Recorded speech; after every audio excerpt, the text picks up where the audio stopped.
Hey guys, your boy Sean Bellamy back with you with a brand new episode of Philly Eagles Talk. And yeah, we clinched the playoff spot. Eagles are now 12-1 after destroying the New York Giants 48-22. Like I said, we clinched the playoff spot. We're 12-1. We're the first team in the NFL to clinch a playoff spot. Obviously, I'll go over at the end of, that's not obviously our end goal when it comes to where our playoff seeding and stuff wants to be.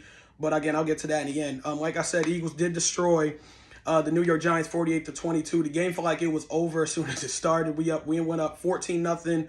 No, we went up 21 nothing. The Giants scored a touchdown, make it 21-7. We went to halftime up 24-7. The Giants, I think they scored in maybe early third quarter, mid third quarter, make it 27-14 at one point. But after that, the Eagles just kept scoring and scoring and scoring. Then the Giants got one touchdown, obviously garbage time touchdown that did not matter, which like I said, equal to score out to 48-22. Just real quick, let's get right out the way for the negatives. There was none. I'm just going to say it. This is probably one of the most complete games the Eagles have played on offense, defense, and special teams. Like I said, I know this team can get better. If you ask the players, Jalen Hurts, you can ask Nick Sirianni, the head coach, everyone will tell you they don't want to put a ceiling on this team yet. They know they can get better. There's some things they can clean up. Obviously, I'm not sitting there saying that we're perfect or anything, but right now, dude, we look like a great team. Like I said, there was no negatives, man. Special teams did their thing with Boston Scott, who is a certified giant killer. Majority of Boston Scott, our third string running back for the Eagles, majority of his touchdowns have been against the Giants in his career. It's hilarious. Whenever he's out there, he gives these dude fits. He was doing kick return today. He had a couple big returns where he was getting us to the 50 on sometimes on their side of the field on the Giants territory. It was hilarious. And he also had a rushing touchdown to basically give us I think that was the one that gave us 48 points or whatever. But the point is, man, Boston Scott is he freaking kills the Giants every time he plays them. It's insane. As far as everybody else, when you talk about positive, man, Jalen Hurts was excellent again.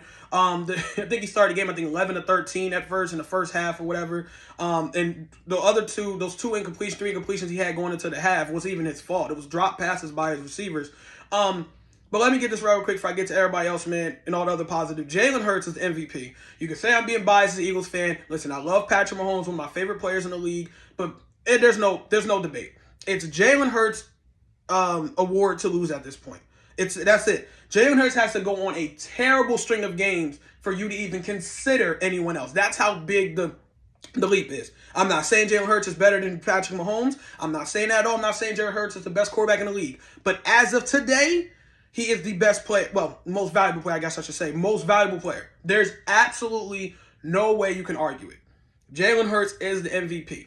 I can't say nothing else about this dude, man. He has taken such a leap as the guy when you were coming in here saying we're hoping he can prove to us that he's just showing us something, showing us growth. He has taken leaps and bounds of that. Jalen Hurts is the MVP. Go argue with a wall. Go cry about it. He's the MVP. Let's get that right out the way. But he had another great game. I think he threw 2 or 3 touchdowns today, but he had a great game. A.J. Brown had a great game. Devontae Smith had a great game. Miles Sanders had a great game. He ran for over 100 yards. I think Miles Sanders, after the game was over, I think it was shown that he did rush over 1,000 yards. He's the first, I think, Eagles running back to rush over 1,000 yards since LaShawn McCoy did, I think. I forgot the year. I apologize. But LaShawn McCoy was our last 1,000-yard rusher. So shout out to Miles Sanders that he did that. I really hope the Eagles do bring Miles Sanders back. A lot of people keep wondering because I think the running back free agency class is supposed to be pretty good. So a lot of people are wondering if the Eagles even want to give him that deal. I hope they do. Miles Sanders has proven, dude, if you give him the ball and block, man, this dude can flat out fly. He had some good touchdown. He had a great touchdown run late in the game to give us 41 points. He had, I think, over 120-some, 130 yards today. He was phenomenal, yo. Shout out to Miles Sanders. Like I said, so far, I'm naming guys, but the offense did great, basically. Overall, the offense was a positive, a major positive. Our defense was excellent. We shut down, oh my God, I'm sorry. The Giants' star running back, Saquon Barkley. I love Saquon Barkley as a fan, but we shut him down today, man. We gave him, I think he had 28 or 30 yards to end the game. There was just nothing for him to do. Hassan Reddick was excellent on the D-line. Josh Sweat had a sack. Brandon Graham, I think, had 3 sacks or 3 quarterback hits or something. Brandon Graham was everywhere. I think he forced a fumble. Our defense, dude, is great. I'm saying if John DeGannon just lets these dudes loose, and again, I'm not coming at this say John DeGannon did bad today. There was one moment where he did his little soft coverage that kind of frustrated everybody, but overall, I'm gonna give I'm giving John DeGannon an A today. I thought he did pretty great. I can't come on here and try to blast him for like I usually do on other times where he frustrates the hell out of me, and me and other Eagles fans. But you got to give him his flowers today, man. He stamped of approval. He did very well. I tell everyone's a positive through everything, man. I can't really say nothing else. So as far as the offense, defense, special teams, because Ball Scott has some good returns on kick returns. Punt return, you had Covey, our punt returner. He's been doing well these last couple of weeks, so it's good to see from that. Our punter did get hurt, and they said he was walking on crutches, whatever. So I don't know if it might just be an ankle injury or whatever with his foot, but I don't know if he's expected to come back next week or whatever. But I would save him. Don't risk any injuries. With that, Jake Elliott did come in and have to punt our kicker, and he actually had a decent punt. He did pretty well for obviously that not being in his position. So he came in, had a decent punt, and I don't think the Giants even got to return it, which was funny in of itself. But like overall, dude, everyone did great. Nick Sirianni, our head coach, our offensive coordinator Shane. Like I said, you got to from top to bottom, dude. Everyone did a hell of a job. This game was just damn near perfect for the Eagles. There was really no penalty issues with us. I think we had maybe one or two penalties but didn't really kill us, didn't really kill drives. There's nothing else really to say, man. We're 12-1, like I said. We clinched the playoff spot, the first team NFL to do that. We hold the number one seed.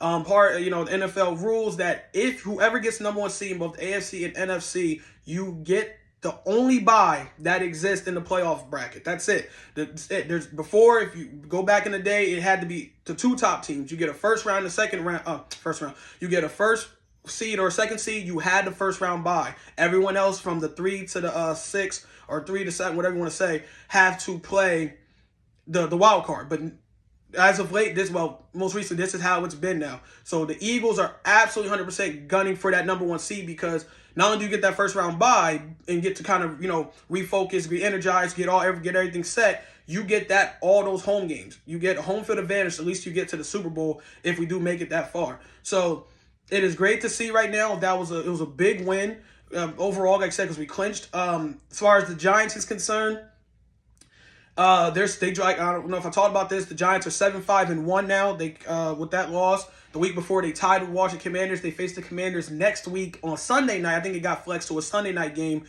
because how important it is with the Cowboys. With the Commanders being 7-5-1 outside of the playoffs.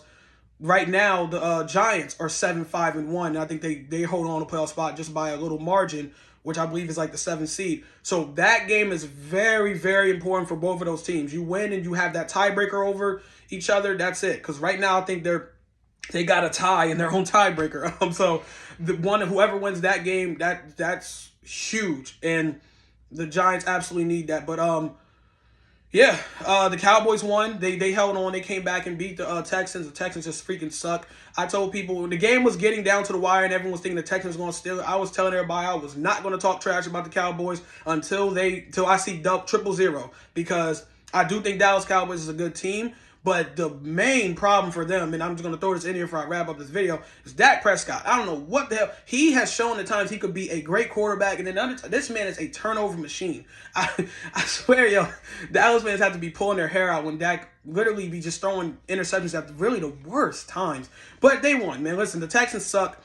I wasn't getting hyped when they was winning. I was like, bro, they're going to find a way to Texans this shit up. And they did. They Texaned it up. So the Cowboys won. I believe that made Dallas 10-3. Again, we're all just leading up to our division game against them in a couple of weeks on Christmas Eve. Eagles will go to Dallas and play them in Arlington, Texas. If we got Chicago next week, my Philadelphia Eagles got the Chicago Bears next week on the road. If we win that and go 13-1 and Dallas win, it really doesn't, like if we lose to Dallas, let's say Christmas Eve, we still hold, it'll be a tie on the head-to-head because we beat them earlier this year. Obviously we want to win, and I think right then and there we'll clinch the playoffs, not the playoff spot, but clinch the division if we do beat Dallas on Christmas Eve, or if Dallas find a way maybe to lose next week and then lose to us the next week. I don't know. It's a bunch of math and stuff, not much, a bunch of math, but I have some stuff to talk about later. Just happy about this one, man. Taking it day to day, week to week. want to know this week. That's all I care about. And yeah, guys, we're great, man. We are a really, really, really, really, really good team, dude. Can beat you multiple ways. The Eagles, I love this team, man, so much, man. Can beat you in the air, can beat you on the ground. It just beats you, and our defense can smother you. It does not matter, dude, how the Eagles, if they play how they're supposed to play, the Eagles are nearly unstoppable. And we've been doing that like to teams that have been playoff teams. We've done that to teams that we're supposed to beat. We listen, we're nice. So that is it, you guys. 12-1, like I said, clinch the playoff spot. 5 was 5, baby. I'm out. Peace.